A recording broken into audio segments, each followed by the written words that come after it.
Crazy Is as Crazy Does. The Life of a Serial Killer by John H. Mudgett is a tensely clever first-person psychological thriller that deep dives into the world of an experienced serial killer. The ebook is available for purchase via Amazon and is free for Kindle Unlimited readers. It is a graphic tale, as the cover suggests. The fictional protagonist, John Goodman, is an amalgam of human predation and darkness, carefully stitched from the ragged shreds of multiple serial killers and mass murderers' lives. But though he is fictional, the circumstances of Goodman's dark life are firmly rooted in historical characters and events. Crazy Is as Crazy Does begins in 1955 and follows John as he evolves from a timid and disorganized criminal into a powerful mastermind of deception and intimidation. The story takes readers on a journey through a 75-year-old killer's life, ending shortly after the capture of the Golden State Killer in 2018. But like all unreliable narrators, readers are forced to grapple with an important question. Can they accurately separate fact from Goodman's twisted fiction? Readers quickly discover that a real horror unfolding is twofold: the murderous activities described by Goodman himself and the twisted transformations of those around him, culminating in a shocking, high-stakes ending.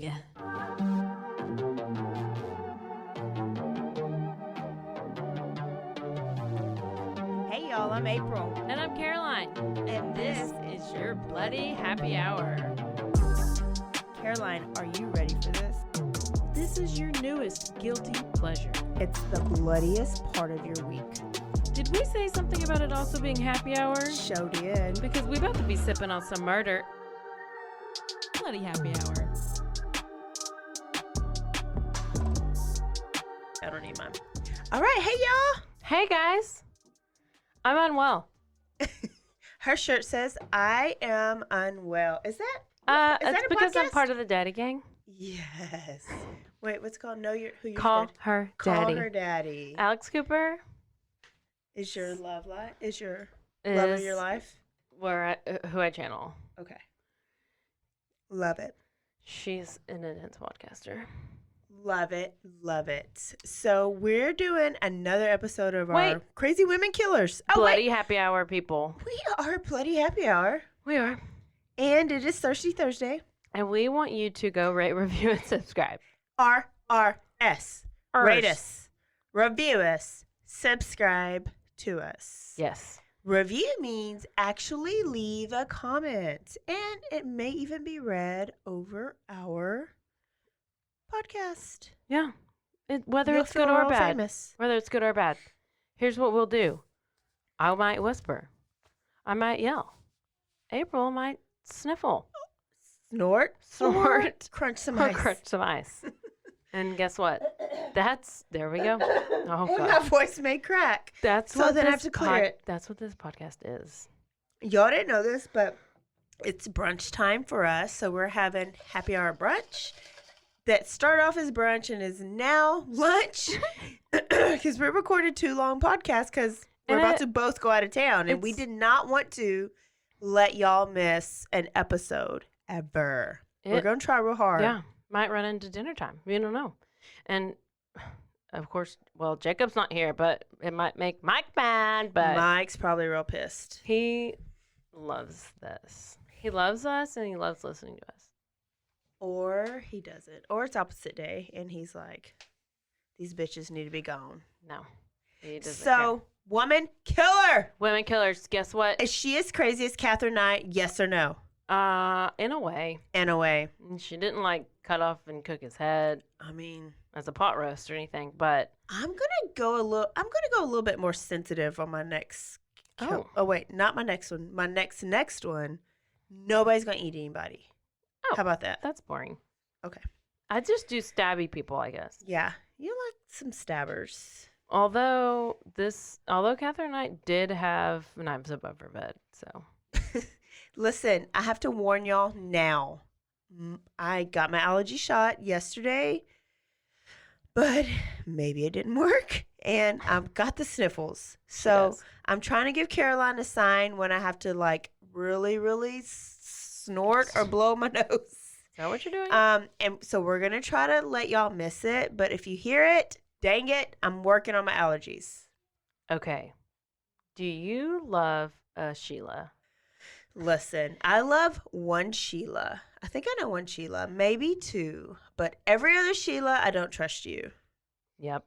We've already learned about a Sheila. Just what April said when we talked about Skylar Niece is never trust a Sheila. Don't do it. There's a freaking bug in here. Do you have bugs? Okay, so I'm going to tell you about Sheila Davalloo. That's 2 L's and 2 O's in her name. Okay. In case you're Googling. Yeah. So Sheila, basically what happened was she was a little crazy. Here we go. It all started with a workplace romance. Sheila and her colleague Nelson Sessler. So Sheila was married to this guy named Paul. Okay. She starts having an affair with Nelson. Okay. Nelson's the side piece, Paul's the hubby. Nelson and Sheila work together. Nelson has a fiance named Annalisa. All right. Got it. So I watched an episode with Piers Morgan. He interviewed Sheila in the show Killer Women. Okay. And also there's like a 2020 or Dayline or something else on her that I watched. And some other research on the side. So I'm fully researched in this story. She's got it all. So I guess I'm going to just kind of tell you how it ends at the beginning. Okay. Just so you know. Start with the end in mind. It all started with the workplace romance, like I said, and it ended in a brutal murder of Annalisa. Okay. Yeah, it did. Okay. So Sheila is like Iranian. Okay. And she's from Bedford Hills, Connecticut. Okay. At the time of the murder, Sheila was a pharma researcher, and like farm or prescriptions? Purdue Pharma is where she worked. So medicine. Yes. Pharmaceuticals. Not like goats and chickens farm. No. PH Farm. Okay. Pharma. So she had a really good job. She had a good upbringing. Everything was fine. And she was married to Paul, like I said, and he was studying to get his doctorate. The doctorate was going to be in, or was in epidemiology. Oh, hold on. Which you think that has to do with? First I was like, is that skin? But that's dermatology. So this is like diseases. Yes. Oh shit, I'm unplugged. Diseases. So wait, I'm unplugged. Oh my gosh, she's unplugged. Did you just now? She's unplugged. Hold on. Have you been unplugged the whole time? No. Oh. Hello. Working. Oh, she's back. Okay. She's having real big issues. Oh. So they're taking home like 6 figures. Okay, so they have a good life. So what appeared to be Sheila's downfall was her obsession with another man, a.k.a. Nelson. All right, so despite her marriage to Paul, Sheila developed this intense romance with Nelson. And this is why. He was handsome. Okay. He was successful. And he was charming. He didn't care that he had a fiancé. No, they weren't married yet in his eyes. Just merely an obstacle, not a wall, or a wall, not an obstacle, whatever. So Nelson was like, yeah, I'm excited. I'm going to do this affair. It's going to be great, and everything's fine. We're going to have all the fun. We're going to just live our best life. And what seemed, they were like, oh, it's just, this is just like a little workplace, romance. But he had no idea it was going to end in some kind of fatal attraction and some kind of murder situation. Yeah. I mean, why would you think that? So what you have to know about Sheila is that she's a narcissist. And on top of her narcissism was a need for control. Oh. She wanted to control the situation. So she nasty. She nasty shit. She real nasty. She real bad. And so initially, it escalated to the point to where, okay, she would go home to her husband, Paul. Okay. Yeah. And she made up this whole like story about these two people. She made up these names. She made up Jack and Melissa. And she's like, Paul, I have these coworkers, Jack and Melissa, and they love each other, but they also are in a relationships with other people, and they're trying to figure out what to do. Oh like, should they stay together? Should they get together? Should they break up with their significant others? She was trying to get her husband to give her advice about her own situation, her own dirty stories. And Paul had no idea. He was just like, oh, yeah, you should tell her to go do this and to do this and all the stuff. Paul had to study. He ain't got time for all that. No, he's barely paying attention to her. He's working on his doctorate. That's all he's focused on. Okay. So this is what Sheila would do. She would hack into Nelson's voicemails and, quote, accidentally book plane trips on the next aisle where Nelson was sitting. I don't even know how you do that, but apparently she did. And she would also go wait outside of Annalisa's house with like things to pick the lock and with a stun gun. What? She was prepping. What was she prepping for? And all Sheila would do was talk about Melissa and Jack. She would talk about it to her husband. She would talk about it to her friends. She would talk about it to her family. And they were like, okay, we're so sick of you talking about this damn Melissa and Jack. Like, yeah. Like, okay, just. When she was really Melissa and Nelson was Jack. Yes, and yes. So her obsession for Nelson was like growing and growing and growing. Like brewing. She was going off the rails. So this was like a real life Fatal Attraction. And you have to be like, what the hell was Nelson thinking?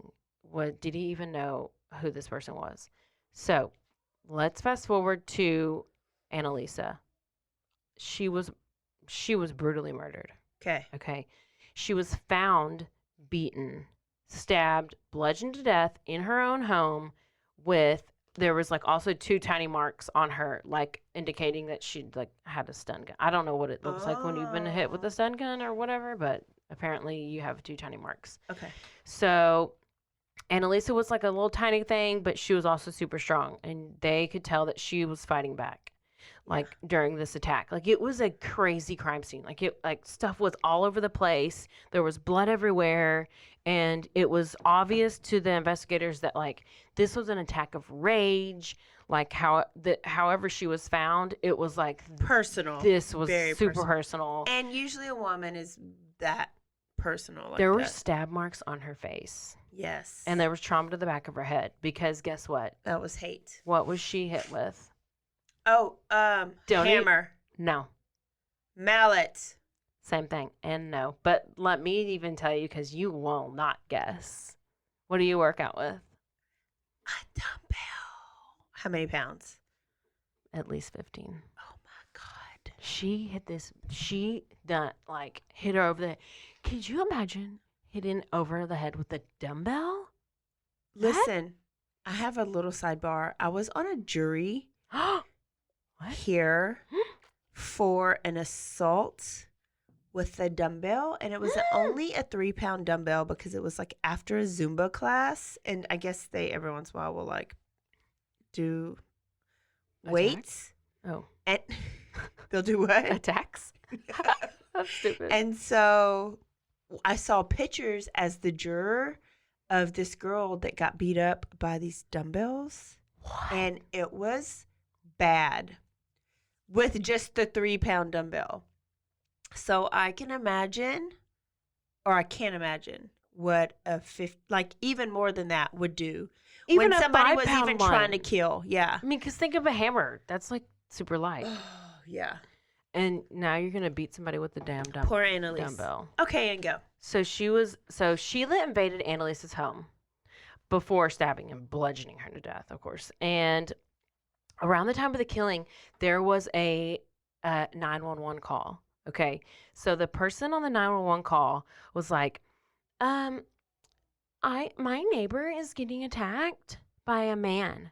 And they're like, okay, ma'am, what's your address? And she's like, I think the address is 123 something street. And they were like, okay, it's 123 something street. She's like, no, it's 106 something street. And they're like, okay, it's 106. She's like, no, it's 103 something street. And then she hangs up. So she gives them like 14 She gives them the correct like street address, which I don't remember the name of the street, but the home address, like she keeps changing the home address. So that's important because they use that later in court. But it was real shady, and like they were like, okay, okay. So they go and they investigate, blah, blah, blah. So the caller was obviously her, right? And they figure that out later, and I'll tell you in a second. So at this point, the police have no idea, though, even to connect her to that murder.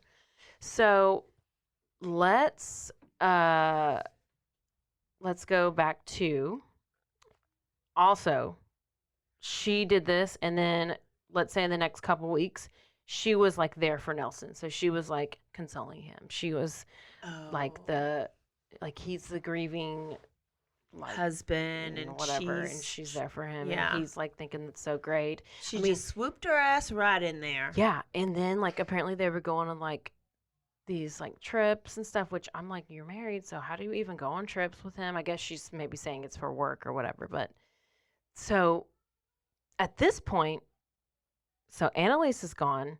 She has Nelson, but how is she even having a relationship with him? Let me tell you. Oh God. She tells her husband. So Sheila has a brother who's schizophrenic. Oh, yeah. And somehow, some reason, Paul has never met this brother. But she really does have a brother who's schizophrenic. Yeah. And apparently she was like hiding this marriage from her family. It's so weird. It's real weird. So what happened was she would say, okay, Paul, my brother's coming and he's going to stay with me at the house over the weekend. And so you have to go stay at like a hotel for the weekend. And we actually get all your stuff out of the house while you're doing it. I need nobody to know that you've And ever actually, existed. if there's any pictures of us, let's go ahead and take those down too. Okay, so this is just you real don't weird. exist this weekend in my life. Yeah. So then, like her quote, her brother would come over on the weekends, and Paul would just go, and he's like, "Oh, I'm fine. Like I'm gonna go work on my doctorate." Like he was super focused. Like they barely had even a relationship. But it's like they were not having sex. They were not like loving each other. They were just like living, which I don't even think they were married that long. So it's real sad. But anyways, what really was going on was ain't no brother coming over. It's Nelson. Nelson Doesn't even know what's going on. He has no clue idea. she's even married. Okay. So I mean, if her family don't know, Nelson don't know. No. So this is what's going on. Then eventually Paul's like, he gets tired of it, and he's like, listen, we got to figure out our relationship, Sheila. And she also at this point is like, well, you're right, because actually I got rid of Annalise. Now what's left? What do I need to do next? What does she need to do next? Get rid of him. She need to get rid of Paul. He's the next obstacle. He's standing in the way of her and Nelson's happiness. What does she do? She decides, let's play a little game, Paul. Let's spice up our relationship. April, have you ever? No. Okay. I'd have been like, no. I don't play April, games. I want to know if you and Sweet Pea have played a game like this. Okay. Have y'all ever blindfolded each other and handcuffed each other and rubbed random objects on each other to try to figure out what they were? I mean, a couple times? I mean, never. And I don't even know how that sounds sexy. Let me tell you how that works. So I blindfold you, and then I take my keychain and I'll rub it on your face. And I have to guess And what you it gotta guess what it is. is, and you're like, oh, that's like a keychain. And then you're like, yeah. And then we I don't do want it. to use my brain that much. Okay. I would never play a game like this. That's so dumb. But Nelson was like, you know what? Sure. I just want to have sex with my wife. If that's going to give me If some... this is going to give me some sex, we go play the toy rubbing game with the blindfolds. So she blindfolds him. He's like, yeah, I'll go first. That's fine. Let's talk about the things they rub on each other. Like, Oh, I'm going to tell you. So he's handcuffed also, because that adds to the suspense. And then she takes she's like, oh, I'm going to rub this candle on you. Okay. It's Bath and Body Works 3-wick candle. No, it's not a 3-wick candle. It's like one of those long, like, I'm picturing. I feel like if they didn't tell me this in the show, then I made it up. Because that's what I do. Yeah. And I was like, it's this long stick candle, like one of those long white candles that has like the wax dripping down it. Yeah. And it's like those little wax buildup things. Okay. What would you think she would do? She like rub it on this like and let maybe some of the wax fall on his chest, like and rub it like against his ear and like catch his hair on fire, and then they like burn up. Like, how romantic is that? April, I mean, I'm would gonna that try make that you want to when have we're sex? in Florida next week. Would that make you be like, oh my gosh, No, I want you so not at bad all. right now? Would you rub that candle with the wax all over my face? What is the next thing? Because I'm still not So this co-signing on this game yet. this turns into a guessing game, April, and Paul was so eager to please his wife.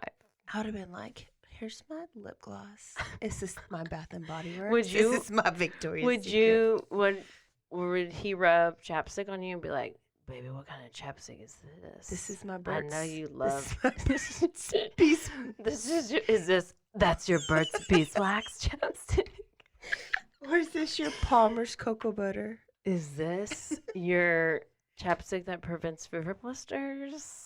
Because that's all chapstick I use because I get fever blisters. Edit that out. Don't do it. It's okay. That's my life, April. Okay. So the handcuff game. He's handcuffed. There's a guessing game. All of a sudden, ultimately, Sheila is. But She just snorted a giant line. and go. So all of a sudden, Sheila pulls out a knife and stabs Paul in the chest. Wait, is he's blindfolded? He's handcuffed, so he doesn't know. He don't know. He don't know. He doesn't even Poor know what Paul. just happened. He's just like, all of a sudden he feels this like sharp pain and he's like, oh my gosh, I can't even really breathe right now. And Lung is collapsing. yes, his lung is collapsing. He's like, oh my gosh, Sheila, take off the blindfold and take off these handcuffs. And she's like, I can't find the key. And so he's like, call 911, call 911. So she calls 911, but does she really? Because she goes into the other room and she makes her own phone call to somebody else. Oh. And Mm-mm. she makes that phone call and then she comes back and she's like, I called 911, they're on the way, but I just still can't find the key to the handcuffs. So you're just going to sit there, I guess. Yeah. And it's like 30 minutes goes by and he's like, Sheila, I'm dying. I can't breathe. I'm dying. Take me to the emergency room. So she gets him in the car because clearly she never called 911. She gets him in the car.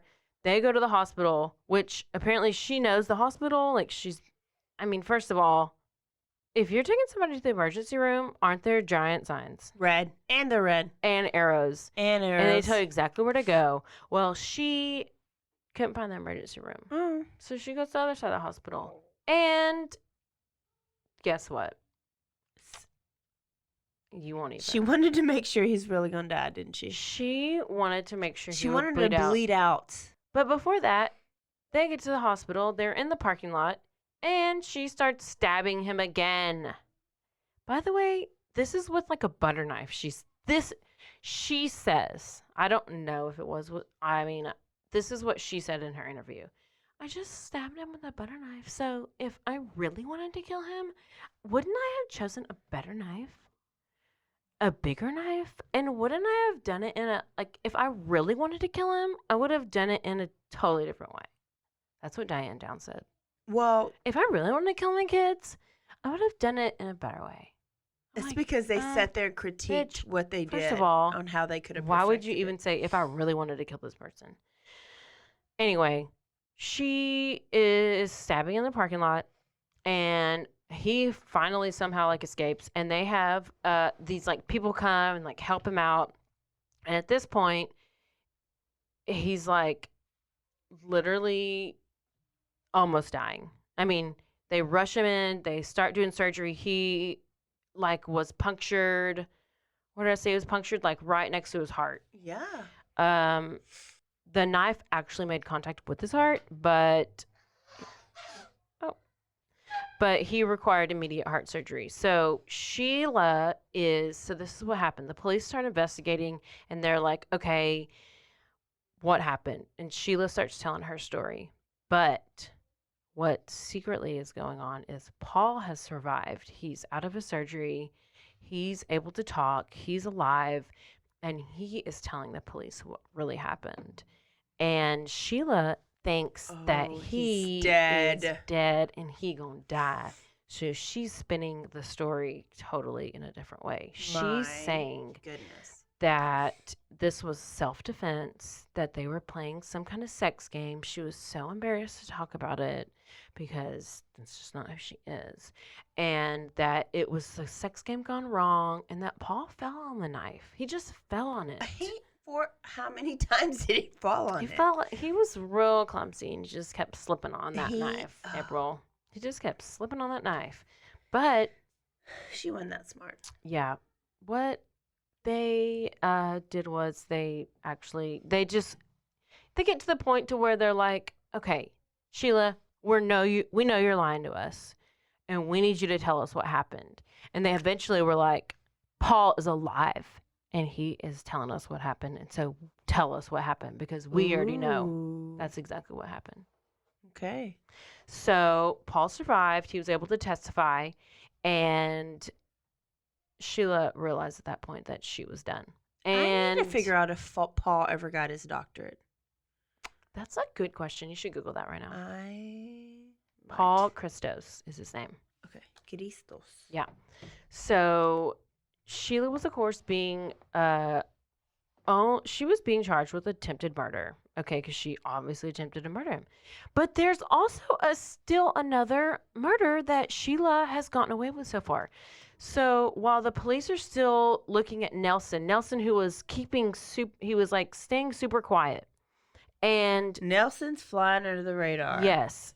He ain't trying to be a part of this. The police, so these are in two different like parts of the town. Like, so there's one police group who's dealing with Nelson, and there's another police group who's dealing with Paul and the Sheila thing.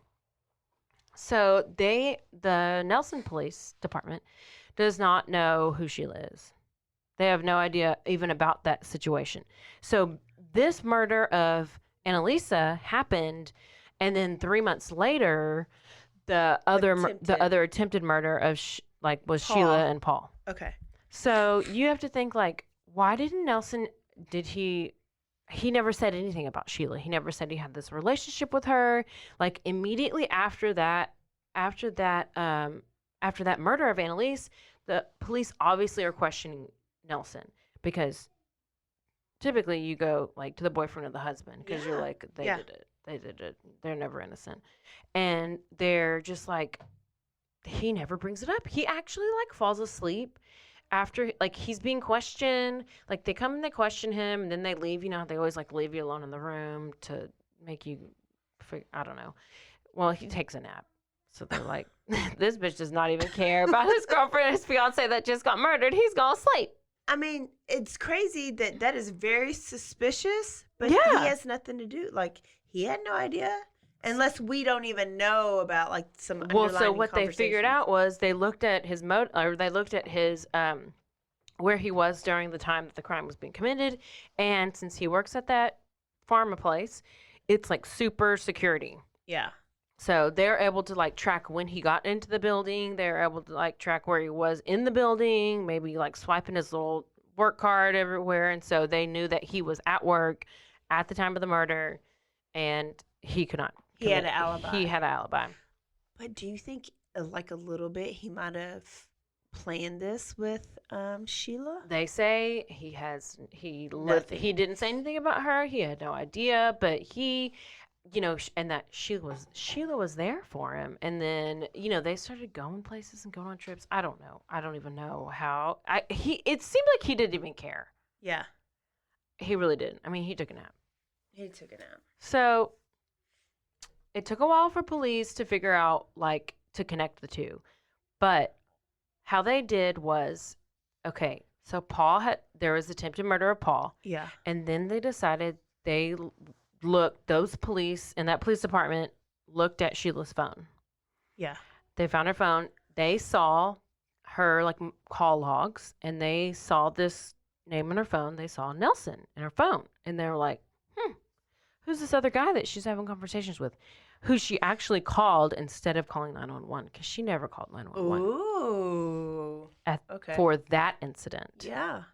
So the police were like, okay, who's this Nelson guy? We're going to go and look for this guy. Like, what is this? So they go over and they go to Nelson's house.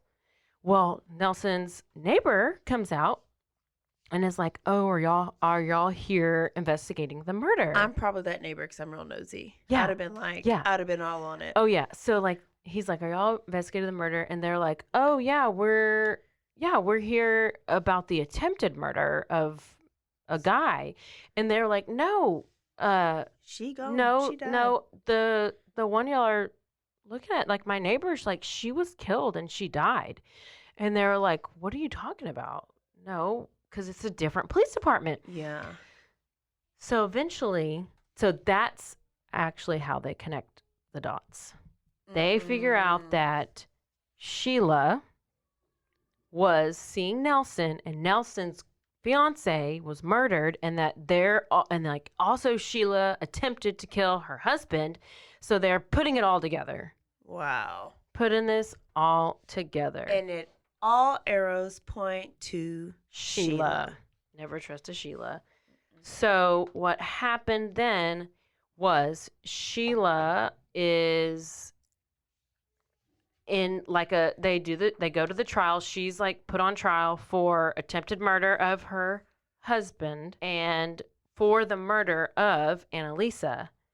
And Sheila decides it would be great if she just defended herself. Is that what you say? Screw hiring a lawyer. She's gonna represent herself. Represent herself. She was like, I'm just gonna represent myself. And here's the thing. She ain't that smart. Apparently not, because what happened was the evidence. So remember the phone call? Like there was a phone call to 911. Yeah. Of the lady calling and saying all the different addresses. So she needs to speak as little as possible so that they don't recognize her voice. So that phone caller did not ever say their name. They just said all these wrong addresses, and they said some man attacked my neighbor, and then they like hung up. It was the shortest phone call. Well, after the jury heard that phone call, and then they were able to hear her as she talked so much during the trial because she was defending herself. They were like, that's the same voice. You were the caller. You're the one that called the police, and that you were trying to say, oh, but why would you even, if you're going to go murder somebody, why do you call the cops after that? To tell on yourself. To like, just get them confused. I mean, anyway. Because didn't she say there was a man going in? That's what she said. Yeah, and but like she wanted them to start the investigation thinking like a male killed. Yeah, but why even call? Why are you even calling? She's dumb. I know. I don't know either. She's real dumb. So she screwed herself, and not only did she do that, but other factors that emerged for police were that There was some DNA evidence that was left at the scene, and it was a speck of blood on the sink of Annalisa's bathroom. And that's where Sheila went to clean off a cut from her hand, which was caused by the knife. So if she's like stabbing her, it like, I guess there's like blood on the handle and the knife like slips somehow and it like cuts her or something. I don't know. I've never stabbed anybody, but have you? Never stabbed anybody. No. But I can see how like the lubrication of the blood can make it slip. And so she sliced her hand. Yes. So not only was it Annalisa's blood in the sink, it was hers. Yep. She didn't even clean it off good. She did not. She tried, but she did not. She should have been an immaculate cleaner like Catherine Knight was. She should have been. Maybe she needs to take a little note from her because she is still in jail. And finally, everything came together in 2012, and she was put on trial. And she was, which was 5 years after the actual murder of Annalisa. And then, like I said, she represented herself, and she was found guilty. And she is serving, 25 years for the attempted murder of her husband and 50 years for the murder of Annalisa. So she's 75 years. Her total sentence will end in 2079. So she's, unless some Kenneth McDuff shit happens. Oh my gosh. She's not getting out. She ain't. She don't need to get out. No. Because I mean, if one little work-life romance can make you do all these things, you don't need to get out. No, you really don't. No. That was such a good quickie. April. You did. Killed. This might have been the first real quickie that we've ever had. This is definitely the first quickie. Mike will be so proud. I will be so happy. You're setting high standards for my next quickie. I know. So my quickies are like, yeah, 2 this hours. was a legit quickie. It is. You did so good, and you told the whole story, and you made everybody aware that they should be very aware of all Sheilas. Please, do not trust a Sheila. First of all, last of all, can we just say, people, do what you need to do and go follow us on Instagram and everything. And Facebook and Twitter. Also, subscribe and rate and review. Yeah. Review, rate, and subscribe. Send us an email if you have something you want us to read out loud to all the listeners. And I think that is it. We're about to go on vacation right now. Oh my gosh, I'm so sad. You're going to listen to it after vacation, but we will not be meeting in the studio for I'm going to go ice my lips. a week and a half. Caroline's lips are real swollen right now because she got some Botox. So she's going to go It's called filler. She got some filler.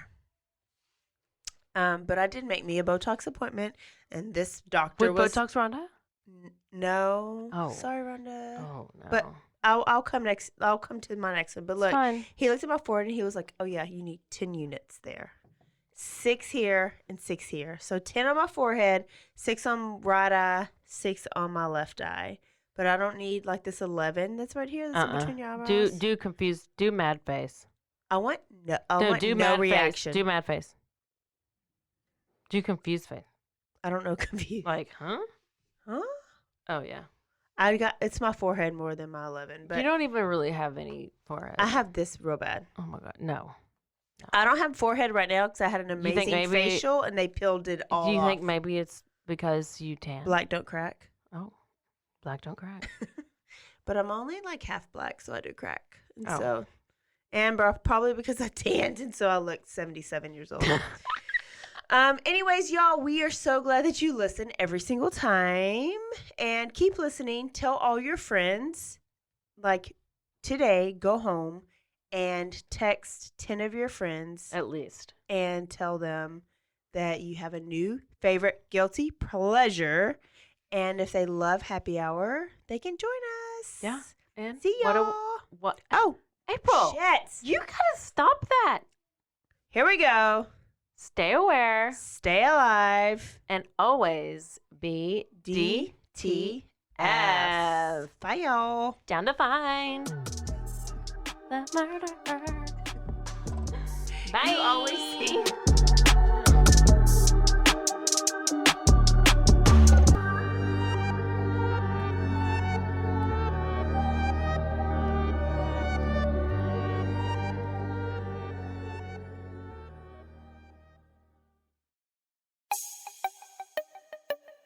This has been a Rogue Media podcast.